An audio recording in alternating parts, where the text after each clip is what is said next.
Hello साथियों, आप सभी का स्वागत है आपके अपने YouTube channel MKS teaching point में। साथियों, बीएड वैधता को लेकर के नई नोटिस जारी आ गया। आखिरकार महत्वपूर्ण फैसला, क्या ये फैसला है? विस्तृत निष्कर्ष आपको इंगित कराएंगे। अगर आप बीएड योग्यताधारी हैं तो इस महत्वपूर्ण वीडियो को आप ज़रूर देखें और वीडियो को शेयर करें, जिससे सभी तक वीडियो में दी गई महत्वपूर्ण इन्फॉर्मेशन पहुंच सके। और अगर आप चैनल पर नए हैं तो चैनल को सब्सक्राइब ज़रूर कर लें, जिससे नेक्स्ट अपडेट जो भी आप तक शेयर की जाए वो आसानी से पहुँच सके। यहाँ पर साथियों देखेंगे, यूटीईटी प्रथम 2023 में बीएड विशेष शिक्षा प्रशिक्षण अर्हताधारी अभ्यर्थियों का अभ्यर्थन निरस्त किए जाने संबंधी जो है सूचना स्पष्ट किया गया कि माननीय उच्च न्यायालय उत्तराखंड नैनीताल के अंतरिम आदेश दिनांक 20/7/2023 के अनुपालन में शासनादेश संख्या दिनांक 14/8/2023 के क्रम में इस कार्यालय के पत्रांक दिनांक 19 अगस्त 2023 द्वारा उत्तराखंड अध्यापक पात्रता परीक्षा 2023 में बीएड विशेष शिक्षा प्रशिक्षण अर्हताधारी अभ्यर्थियों को यूटीईटी प्रथम में शामिल किए जाने की अनुमति इस प्रतिबंध के साथ प्रदान की गई थी कि उनका परीक्षा परिणाम रिट याचिका संख्या 316/SB/2023 व अन्य रिट याचिकाओं में माननीय उच्च न्यायालय नैनीताल द्वारा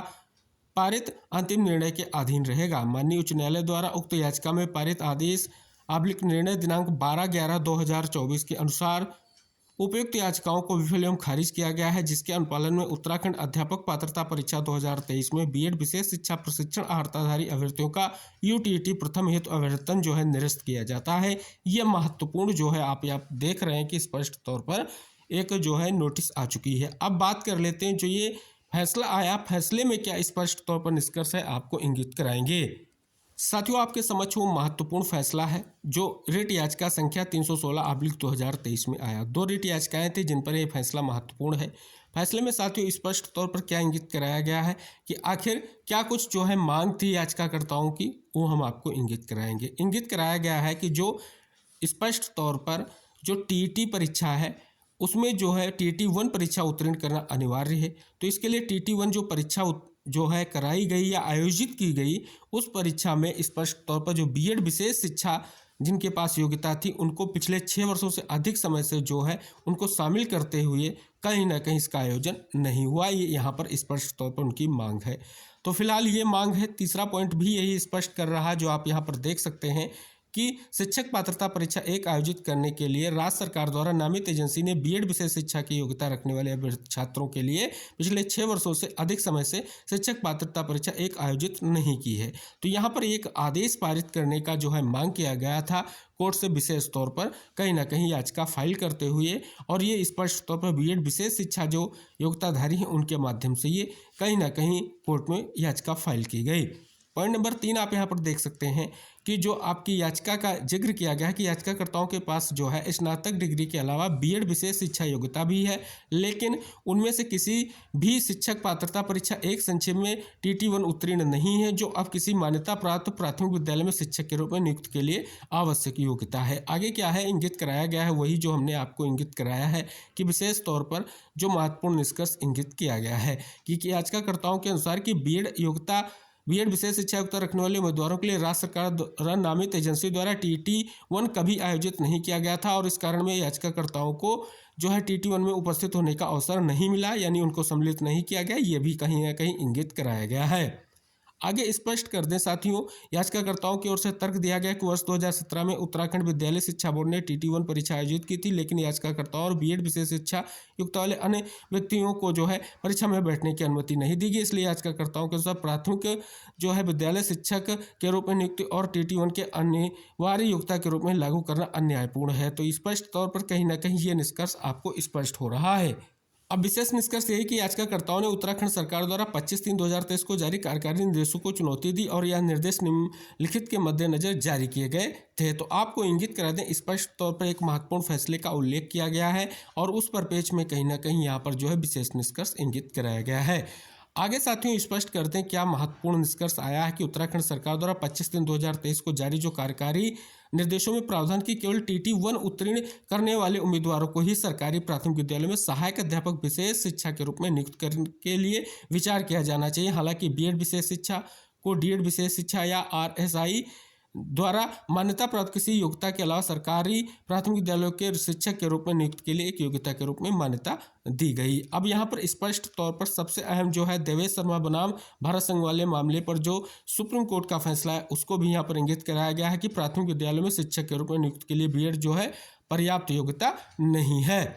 आगे अगर बात कर लें, स्पष्ट तौर पर इंगित कराया गया कि राज्य के वकील ने तर्क दिया कि बीएड विशेष शिक्षा को कभी सरकारी प्राथमिक विद्यालयों में सहायक अध्यापक के रूप में नियुक्त के लिए पर्याप्त योग्यता के रूप में निर्धारित नहीं किया गया। बीएड विशेष शिक्षा डिग्री वाले व्यक्ति माध्यमिक विद्यालयों में नियुक्त के लिए योग्य हैं यदि वे विशेष आवश्यकता वाले बच्चों को पढ़ाने के लिए अन्य पात्रता मानदंडों को पूरा करते हैं। आगे साथियों बात कर लें, सुप्रीम कोर्ट का एक और फैसला नवीन कुमार एंड बनाम भारत संघ वाले जो मामले की स्पष्ट तौर पर स्थिति यहाँ इंगित कराई गई है, यानी स्पष्ट किया गया है कि जो आर्डर का पैरा नंबर या फैसले का जो पैरा नंबर 12 है उसको इंगित कराया गया है कि जो है ये आपका जो छत्तीसगढ़ मैटर में एक महत्वपूर्ण फैसला सुप्रीम कोर्ट का आया था वो यहाँ पर कहीं ना कहीं इंगित कराया गया है और जिसमें स्पष्ट है कि बीएड जो है पर्याप्त योग्यता नहीं है, यानी बीएड जो है एलिजिबल नहीं है, वो कहीं ना कहीं यहाँ पर इंगित कराया गया। और जो महत्वपूर्ण फैसला छत्तीसगढ़ का आया है उसमें स्पष्ट तौर पर यह पैरा बहुत ही महत्वपूर्ण है और उसी पैरा को इंगित कराया गया है कि वास्तव में हम आज एनसीटी की दिनांक 4/9/2023 का एक आदेश दिखाया गया जिसके तहत देवेश शर्मा में दिए गए फैसले को सभी राज्य सरकारों के मुख्य सचिवों को आगे की उचित कार्रवाई के लिए सूचित किया गया था। इसके बावजूद बीएड उम्मीदवारों को नियुक्तियां दी गईं जो अवैध थी और अब छत्तीसगढ़ उच्च न्यायालय द्वारा इसे सही रूप से रद्द किया गया है। अब आप यहाँ पर देख रहे हैं कि पैरा नंबर 11 में कहीं ना कहीं स्पष्ट तौर पर दोनों देवेश शर्मा बनाम भारत संघ और नवीन कुमार और अन्य बनाम भारत संघ के जो फैसले हैं उनका कहीं ना कहीं यहाँ पर निष्कर्ष दिया गया है। साथ ही अगर बात कर लें, जो निःशुल्क एवं अनिवार्य शिक्षा का अधिकार अधिनियम 2009 की धारा 23 के तहत अपनी शक्ति का प्रयोग करते हुए 23/8/2010 की अधिसूचना जारी की जिसमें प्रावधान है कि प्राथमिक विद्यालय में शिक्षक के रूप में नियुक्त के लिए टीटी उत्तीर्ण होना आवश्यक है। इस प्रकार उन्होंने कहा चूंकि याचिकाकर्ताओं ने टीटी उत्तीर्ण नहीं किया है इसलिए एनसीटी द्वारा 23/8/2010 को जारी अधिसूचना और 29/7/2011 को एनसीटी द्वारा जारी बात की अधिसूचना द्वारा दोहराए जाने के मद्देनजर उन्हें सरकारी प्राथमिक विद्यालय में नियुक्त के लिए विचार नहीं किया जा सकता। आगे स्पष्ट किया गया है कि याचिकाकर्ताओं के विद्वान अधिवक्ता ने प्रस्तुत किया चूंकि जिस एजेंसी को उत्तराखंड राज्य में टीटी आयोजित करने का कार्य सौंपा गया था उसने बीएड जो है विशेष शिक्षा आयुक्त धारकों को टीटी 1 में बैठने की अनुमति नहीं दी, इसलिए संबंधित एजेंसी की ओर से की गई चूक के लिए याचिकाकर्ताओं और इस तरह की स्थिति वाले अन्य उम्मीदवारों को दंडित नहीं करना चाहिए, इसलिए याचिकाकर्ताओं को चल रही चयन प्रक्रिया में भाग लेने की अनुमति दी जानी चाहिए। आगे साथियों राज्य अधिवक्ता ने क्या प्रस्तुत किया कि 20/7/2023 को समन्वय पीठ द्वारा पारित अंतरिम आदेश के अनुसार उत्तराखंड विद्यालय शिक्षा बोर्ड ने टीटी 1 में आयोजित किया था और याचिकाकर्ताओं और हस्तक्षेपकर्ताओं सहित बीएड विशेष शिक्षा योग्यता वाले सभी उम्मीदवारों को भाग लेने का अवसर दिया। हालांकि केवल कुछ याचिकाकर्ता ही टीटी 1 में उत्तीर्ण हो सके और अन्य सभी असफल घोषित किए गए। इस प्रकार उन्होंने प्रस्तुत किया कि याचिकाकर्ता टीटी 1 उत्तीर्ण करने में अपनी असमर्थता के लिए टीटी 1 आयोजित करने वाली एजेंसी को दोषी नहीं दे सकते हैं। तो स्पष्ट तौर पर आप देख रहे हैं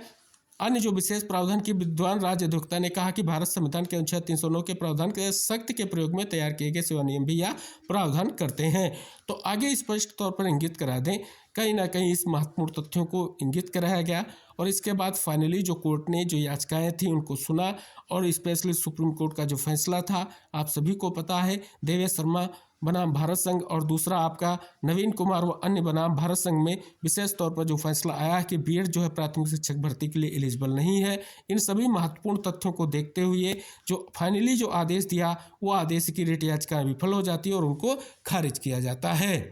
तो इस प्रकार से आपने जो महत्वपूर्ण आदेश आया है उसको भी देखा, किस प्रकार से यह आदेश आया है, क्या है, ये निष्कर्ष आप सभी को स्पष्ट हो चुका होगा। तो ये कहीं ना कहीं महत्वपूर्ण नोटिस जो है वो भी आपको स्पष्ट हो चुकी होगी क्यों जो है अव्यर्थ निरस्त किया गया है, क्योंकि फैसला कोर्ट का आ चुका है और कहीं ना कहीं अब वो पात्र नहीं है। तो फिलहाल ये निष्कर्ष है, समस्त साथियों को ज़रूर शेयर कर दें जिससे सभी तक विशेष निष्कर्ष पहुंच सके। और अगर आप चैनल पर नए हैं तो चैनल को सब्सक्राइब कर लें। ऐसी महत्वपूर्ण इन्फॉर्मेशन के साथ हम नेक्स्ट वीडियो में फिर उपस्थित होंगे, तब तक के लिए बाय बाय, टेक केयर साथियों।